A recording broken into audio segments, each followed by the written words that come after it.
Hello, everyone. First of all, I would like to say to Matt, your mom's not here to say that she's proud of you, and my son's not here to say that to him. So, on behalf of your mom, I'm very proud of you.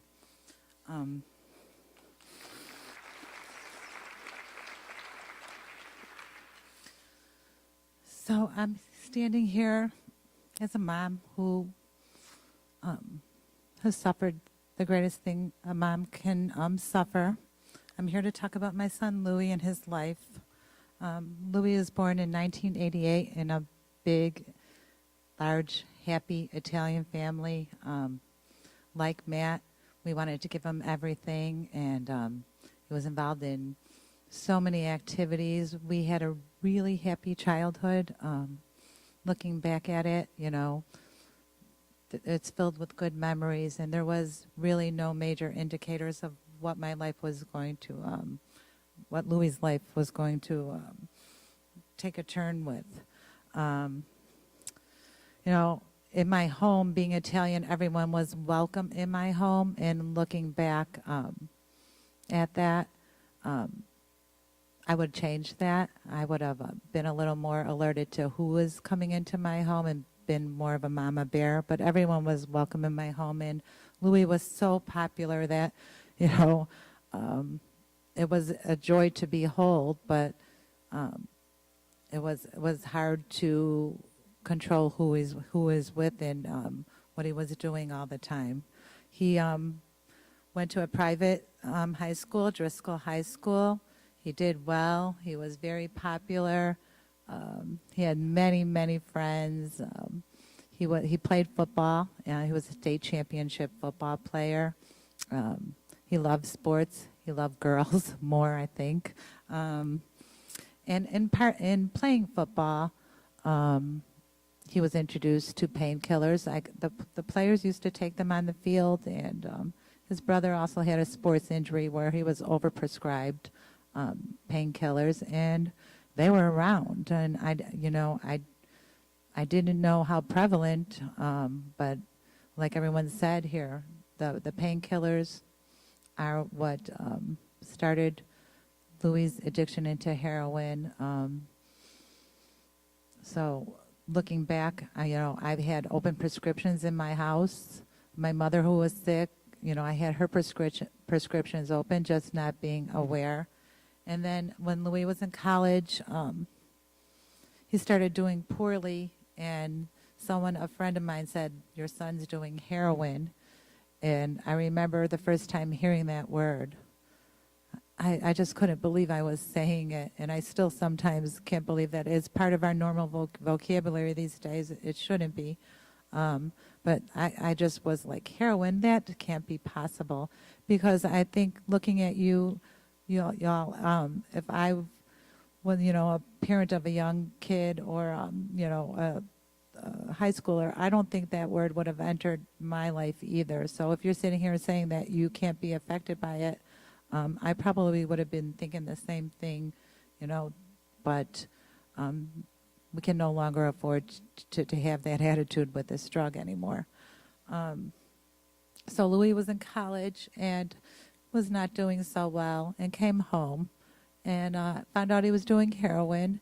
We put him in rehab, and the first one was 30 days, and he came home, and as I find out, 30 days is not a cure for a lifelong disease, and it is a disease, and it's nothing, it's recognized by the American Medical Association as a disease.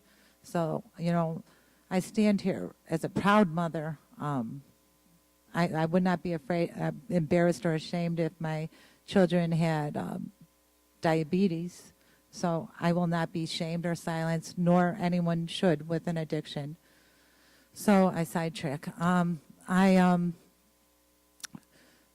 He relapsed, and we put him into a rehab center that is called Teen Challenge, and he was gone for 4 months. And 1 month after he came home, I got the call that no mother should ever get to come home. And I saw police and ambulances and his brother found him. My son was gone in our home. And the world lost a beautiful, beautiful soul. And I knew at that point that something had to be done about this. If this could happen to this sweet, wonderful, kind boy, this could happen to anyone. And I wanted to honor his memory. So I gathered some friends and family and said, you know, I want to do something. And we started a foundation called LTM, Heroin and Support Foundation. It's not just for parents. We've been in front of over, as Bob Berlin and Mr. Jorgensen could probably state, over 100,000 people right now talking about my sons. I have one in recovery. We're talking about my son Louis's life. And, you know, there are some things that I look back at and kind of wish I had the benefit of knowledge of having at my fingertips. Louis was a risk taker, and he liked just, you know, doing crazy things. And I think that's related, as I'm finding out, to dopamine levels. So if your kid's a risk taker, you know, just keep an eye on it. You know, dopamine can be released by achieving goals and normal goals, even by achieving a new level on a video game. So if your child seems to be a high-risk taker, that's something you might want to just keep looking at and talk to somebody about. If your child suffers from anxiety and depression, you know, being a teenager, you think that's normal, but, you know, to actually help them with their coping mechanisms, and, you know, it's not always normal. Louis, you know, suffered from depression and was on an antidepressant. I didn't know that would be a, you know, a predictable factor in him becoming an addict. If your child is socially isolated, that also could be, you know, when they take a drug or alcohol, that relieves them from that anxiety of being socially isolated and make them feel normal in social situations. Also, my father was an alcoholic, and knowing that addiction is hereditary and that Louis would have a 50% more chance of becoming an addict is something I wasn't aware of. And also, if you can prevent your child from abstaining from drinking and drugging till they're 19, they have a 70% greater chance of not developing an addiction. That is a large percentage. Also, you know, when my boys were in their late teens, I kind of thought my job was done. They were really good kids, got good grades. I thought drinking and drugging was a rite of passage as long as it was within reason on the weekends with their friends who all seem socially to be doing well. I would have definitely paid way more attention to that. And it doesn't have to be a rite of passage. Not every kid has to drink. And you know, if we keep them involved in so many other things, drinking and drugging is not the only thing to do on weekends, but you know, it seems to be the norm, and I think as parents, we have to keep a really good eye on that, and that does not have to be the norm. Also, when they were in their late teens, I kind of thought, even college, like, okay, you know, I did a good job. They're pretty much on their own, even though I was paying for their car insurance, their phone, their car, sometimes helping them with money.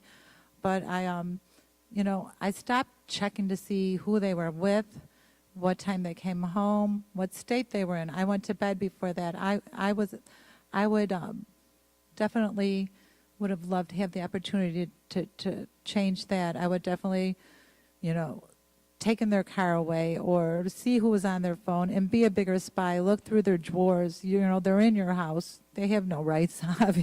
I don't think they should. I would have been the biggest spy ever, and checked who they called and, you know, check to see if where they're going is still where they're saying they're going. I just had a lot of confidence in my kids, and I would definitely change that. I still think a curfew, you know, for people in their late teens, they might not like it, but it's still a really good idea. You still are their parent. You're not their friend. You know, you never should be. Your kids have a lot of friends. You need to be a parent, and they might not like it, but they will thank you later. I want to read a poem, and it's, "Hello, my name is Heroin. Hello, my name is Heroin. I destroy homes, tear families apart, take your children, and that's just the start. I'm more costly than diamonds, more costly than gold. The sorrow I bring is a sight to behold. And if you need me, remember I'm easily found. I live all around you, in schools and in town. I live with the rich, I live with the poor. I live down the street and maybe next door. My power is awesome. Try me, you'll see. But if you do, you may never break free. Just try me once and I'll own your soul.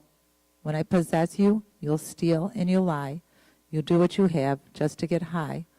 The crimes you commit for my narcotic charms will be worth the pleasure you feel in your arms. You'll lie to your mother, you'll steal from your dad. When you see their tears, you should feel sad. But you forget your morals and how you were raised. I'll be your conscience, I'll teach you my ways. I take kids from parents and parents from kids. I turn people from God and separate friends. I take everything from you, your looks and your pride. I will be with you always, right by your side. You'll give up everything, your family, your home, your friends, your money, then you'll be alone. I'll take and I'll take till you have nothing more to give. When I'm finished with you, you'll be lucky to live. If you try me, be warned, this is no game. If given the chance, I'll drive you insane. I'll ravish your body, I'll control your mind. I'll own you completely, your soul will be mine.